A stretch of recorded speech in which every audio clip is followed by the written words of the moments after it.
everyone, hope you all are well. I'm starting today by priming the eye area, and to do that I'm using some of the Wet n Wild Photo Focus Eyeshadow Primer.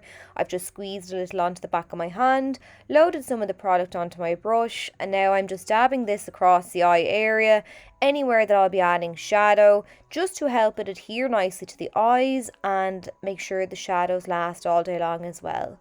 I'm using this gorgeous pastel palette. I got it from Beauty Bay. It's an own brand palette around the 10 or 12 euro mark, and the shadows are beautiful. So the first one I'm taking is that kind of light pinkish purple called Euphoria.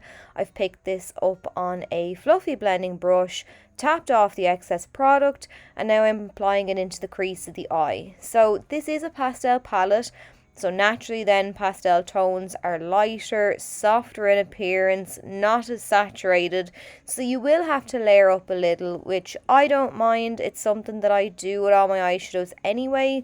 So I'm applying a couple of layers of this shadow into the crease just to give me a nice wash of colour there. It's a 2 shadow look today, and this shadow is going to be our transition shade.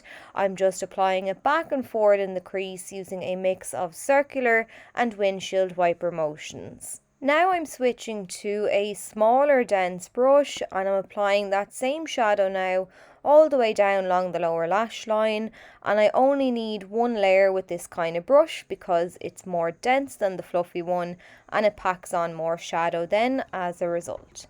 So the last shadow then that I'm going to use is that darker purple in the corner. It's called Daydream, and I'm just picking this up on that same fluffy brush, and this time I'm going to coat the lid.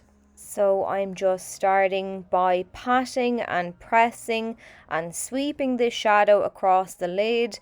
Once then I've got no product left on my brush, I'm going back in again, I'm coating the brush and just continuing across the lid, just applying a nice layer there, working my way all the way across and then fading it up into the crease as I go. And we don't need to do a whole lot of blending in that area just because the two shadows transition nicely into one another anyway.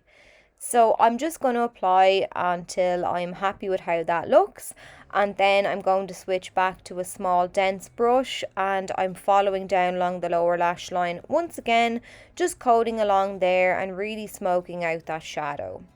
For the waterline then, I'm keeping things nice and light and bright. I'm going in with the NARS liner, the Rue Bonaparte one. It's a lovely cream liner. And then I've followed up by applying the Eimear Smokey lashes. And now I'm adding a few coats of the L'Oreal Airbrush Volume Mascara, and that's it. So I just think it's a lovely, nice, light, wearable look. It's beautiful for spring, summer. I hope you enjoyed the tutorial. I hope you found it helpful and easy to follow. If you did, do let me know, and I'll catch you all really soon.